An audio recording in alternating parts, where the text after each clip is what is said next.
What up, my boys and squirrels? How you doing today? We've got the beginning pumpkin patch of doom. He's really not that doom-malicious, but he is a little bit more difficult than some of the other maps that we're used to.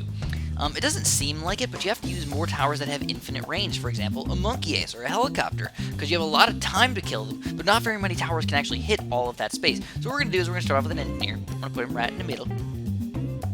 Right, like, yeah, right here. Alright, we're going to get our sentry guns going, and hopefully they will pop all these guys. Now, why am I putting him right in the middle here? Well, the reason why I want to is I actually want all his nails to hit all their random spots. As you can tell, it's actually kind of working at least a little bit, and once you get up to the sentry guns, it does add up quite a bit. Because his nails, I believe, go through 3 balloons, which is actually a pretty reasonable amount. Sometimes they go through 4 as well, because you got the extra coins and everything. So if you're wondering, why the heck did I talk about boys and squirrels earlier? Because I have to tell you guys a story about this squirrel.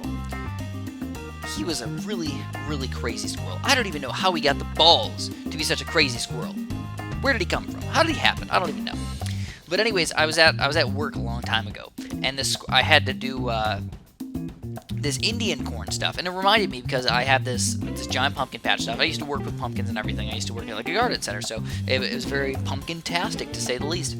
And I had this Indian corn, and I remember this one squirrel would always come and steal my Indian corn. I was really angry at this stupid squirrel. So I had to figure out a way to keep the squirrel away, and I was like, because my boss really hated the squirrel. He wanted to kill the squirrel, and I didn't want to kill the squirrel. So I was thinking of different ways to try and keep the squirrel away, and I just tried to just scare him. So every single time he came by, I would like scare him, like rah, and it didn't really work. And he just kept coming back. He would just try and be more sneaky and sneaky. So the squirrel kept getting sneakier and sneakier, and I just kept getting angrier and angrier at the stupid squirrel, right? And let's just say things went awry from there, because at the end I pretty much wanted to kill the squirrel, but at that point he was so sneaky, and he was so stealthy, and he hated me so much, that I couldn't catch him. I couldn't do it. So he ended up eating all my Indian corn. That's pretty much the end of the story. He was the Indian corn master, and obviously I was the Indian corn noob. So that was the day that Chris was bested by a squirrel. Yeah, right? I know. It doesn't exactly happen all that much. Usually, you don't get bested by animals, but sometimes it just happens. Sometimes they're just better than you. Sometimes they're just smarter than you. Obviously, that squirrel is a genius, and he probably went through and he made thousands of little squirrel babies with all that Indian corn. And because of that, there's probably lots of smart squirrels out there. But imagine if I killed him, then there would be no smart squirrels out there, and then I'd never have to get angry at squirrels ever again.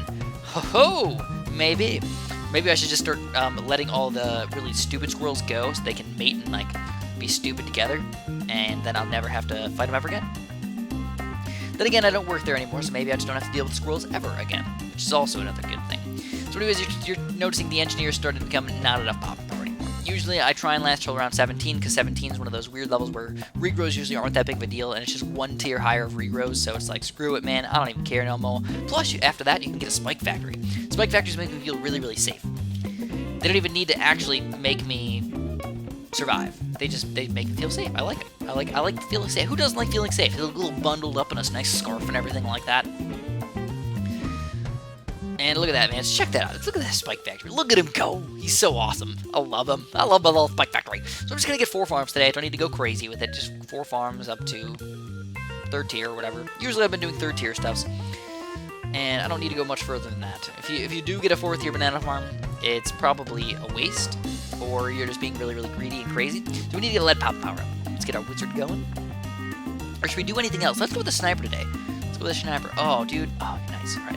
I thought I wasn't going to have enough money for it, but we got just enough money. Let's go for a 2-3 sniper. So remember I was telling you guys this is one of those levels where you need to get a lot of pop and power kind of all over the place instead of in one spot, because if you get it... Well, let me rephrase that really quick. You need to get towers that hit all over the map instead of in just one spot, because like even though this guy has a pretty reasonable amount of range, it's only 2 spots really, and that doesn't go very far. So yeah, it's kind of important to do that. So there we go. 1 Banana Republic, and we're gonna save up for this 2-3 snap. We're gonna get the fast fire and the night vision goggles, get some extra camo pop and power as well. Never hurts, right? Especially on round 33 when we normally don't have to deal with that much stuff anyways. So we are almost getting bested by these yellow balloons. Luckily, our engineer is freaking boss right now. He's taking all these balloons down, but It's not going to last for very long. We need to get this 2-3 snapper. Plus, the blues and the red, they really combine on each other. So there we go. We got a semi-automatic rifle. Whoop, whoop, whoop, whoop, woo. You can tell it knocking him down to pinks. It's kind of awesome. Kind of awesome to see. We're going to go 0.50, though. I'm feeling it. 0.50 all the way up to that thing. But now that was kind of weird, because normally I go way more banana farms. I get way less, or like way cheaper upgrades just to kind of like make myself barely survive. So this might actually make us get less farms than we normally do. But at the same time, I do feel really, really safe right now. Like, what's going to get us through a 2-3 sniper? You got Camel Lead popping power, you got big bloon popping power, which again, the big bloons are usually the biggest issue. This engineer, he's my only extra popping power. He just cleans up just a tiny itty-bitty bit in here. So it's really not that much stuff at all. But at the same time, we're probably going to go for a Spectre and or a helicopter. I think I'm leaning towards a Spectre. I don't know. I don't really know why. I just feel like he's going to be slightly better on this map. I feel like the helicopter's going to get confused and like attack the wrong things. Where the Spectre, he still can get kind of confused and attack the wrong things. But still feel like he's a fairly awesome tower in the first place. So here we go. Check that out, man. You got these yellow balloons all over the place. So let's get that monkey as well. We're going to go chicka chicka boom boom. 1, 2, 3. Never miss target. Be a little careful, man. Check out those road spikes. If you need to use them, use them. Alright, so how much money is it to get this Spectre? $15,000. We could Monkey Village it if we want, but I don't think I'm even going to do that. Don't even waste the money. It's actually probably going to save money, to be honest. But I'm too lazy. I'm lazy. I'm a really lazy guy. But at this point, I think we're gonna be good. I mean, like, what's gonna kill us? I mean, once we get to around 40, we're gonna need some bow at popping power. I'll just sell 2 farms really quick, get the Spectre going, and then we're totally set. So, what was the biggest pumpkin that I ever saw? Well, I've heard of the record, man. What do you guys think the record is for the biggest pumpkin? Get ready for it. Think about it. Like, what do you think is a big pumpkin? What do you think is the biggest pumpkin? Yeah, you'd probably think, like, oh, the biggest pumpkin I've seen, I don't know, maybe 100 pounds, right? 200 pounds? Oh, man, that's a big pumpkin, right? I saw a pumpkin that was 150 pounds. Thing was gigantic. Now I have to be straight with you guys, because,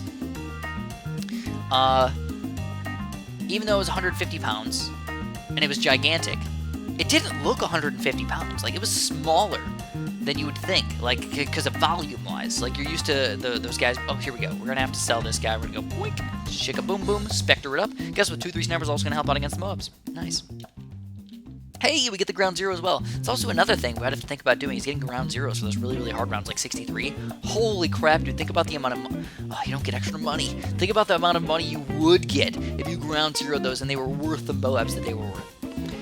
I don't know, dude. That'd be ridiculous. Check that out. See that little green bloom sneaking through? Look at all these little blooms sneaking through, man. Sneaking right through. So you know what? We're going to change his path. I feel like he's missing. I don't know if his path's going to make it a difference at all. I don't think so. We're gonna go for another monkey. Yes, we're gonna have one more Spectre.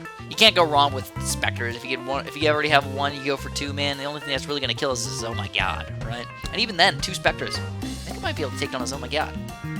Anyways, the world record for a pumpkin is like almost 2,000 pounds. I think it might be 2,000 pounds. It's something ridiculous. Maybe 1,500. I don't even know. But it's crazy. I think it's right around 1,500 actually. Now that I like think about it, 1,680 or something like that. And you would think it would be like the biggest thing in the entire world. It is pretty big. You can obviously like you can I don't know. It's like the size of a person, I guess, like 6 feet tall, 6 feet wide, something like that. You would expect it to be bigger though, wouldn't it? And it's weird because pumpkins are all like hollow on the inside, right? You got billions of seeds inside there. Imagine how many seeds you can get out of that bad boy. Also, imagine the people competing to get the biggest pumpkin. How do you even do that? I don't even know, man. I don't even know. But I'm getting hungry. I need some foods. I'm gonna eat some foods. Right after this video, I'm gonna make delicious, delicious foods because my mouth's like watering right now. I don't know, am I thinking about pumpkins? I don't even like pumpkins. I don't like pumpkin pie. I don't really like pumpkin seeds. Pumpkin cake's okay. Though I haven't really had good pumpkin pie ever. That's the thing. I probably need to have good pumpkin pie for me to actually like pumpkin pie. Nonetheless, everything is going smooth right now. We sold all of our farms already, so it's really not going to help out that much. Obviously, Spectres, best thing to use. I'm actually preferring the helicopters overall. I think the helicopters are slightly better because you pop them up a little bit faster. And then it just kind of rocks down the rest of the stuff. So anyways, I'm going to go eat some pumpkin pie. If you guys liked the video, you guys know what to do. Press the like button and have a super duper delicious day.